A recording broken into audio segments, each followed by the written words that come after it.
öyrənməməyibdir. Qapalı düşüncə tərzindəki insan deyir ki, yox, sual verirəm, mən deyərlər ki, bilmir və yaxud kimsə mənə gülər.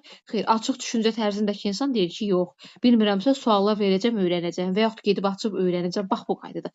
Sonra gəlir səy göstərməyin önəmli olduğunu bilirlər. Bilirlər ki, səy göstərsələr daha da yaxşı olacaq. Daha da yaxşı çalışacaqlar. Qeydlərim var, atacam, baxacaqsınız müəllimə. Sonra yeni fikirlər formalaşdırırlar özləri üçün. Sonra səhvlərindən məqsəd çıxarmaq üçün düzgün istifadə edirlər. Məsəl üçün deyək ki, testlər işlədilər və yaxud hər hansı bir iş elədilər, səhv oldu. Deyir, onlar da insan səhvsiz olmaz ki, başlayırlar onun ətrafında daha da səhvlərindən öyrənməyə. Bizdə deyir, pedaqoji tələblərdə inkişaf yönümlülük məsələsi var idi, ha.